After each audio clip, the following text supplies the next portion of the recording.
ஆமா ஆமா ஆமா ஆமா 12 வருஷம் கிளினிக்கல் எக்ஸ்பீரியன்ஸ் கண்ணு. நம்ம வந்து 12 வருஷமா கிளினிக் வச்சு ப்ராக்டிக்ஸ் பண்றோம். ஓகேங்களா? கிளினிக்கல் ப்ராக்டிக்ஸ் பண்ணிக்கிட்டு இருக்கோம். அந்த கிளினிக்கல் ப்ராக்டிக்ஸ் பண்ணி நிறைய நோயாளிகளை சரி பண்ணியிருக்கோம். நிறைய பேருக்கு நல்லதும் செஞ்சிருக்கோம்.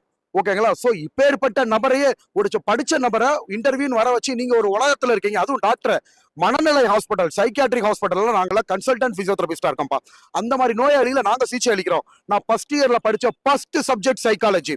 ஓகேங்களா? அதான் எனக்கே இந்த நிலைமை என்றால் அப்பாவிகள் அந்த திறமையை நிறைய பேர் நல்லா டான்ஸ் ஆடுவாங்க, நல்லா ஆக்டிங் பண்ணுவாங்கப்பா. இந்த மாதிரி கேலி, கிண்டல், கூத்தாடி இந்த மாதிரி வார்த்தைகள்னால பயந்து அவங்க வந்து பின்தங்கி போறாங்க. நான்லாம் முடங்கவே மாட்டேன் மக்கள். என்ன யாரு என்ன பண்ண முடியும்? 500 இன்டர்வியூ சேனல் முடிஞ்சு அடுத்தடுத்து இப்ப அதிகமா இன்டர்வியூ கூப்பிட ஆரம்பிக்கிறாங்கப்பா. என் மேல சர்ச்சைகளை ஏற்படுத்தி என்னை முடக்கணும்னு நினைச்சவங்க திருப்பி எல்லாரும் என்ன சொல்றாங்க? திருப்பி ட்ரெண்ட் ஆயிட்டீங்க, திருப்பி உங்களுக்கு நிறைய இன்டர்வியூஸ் வருது, திருப்பி நிறைய பேர் கால் பண்ண ஆரம்பிக்கிறாங்க, அப்ரிசியேட் பண்ண ஆரம்பிக்கிறாங்க.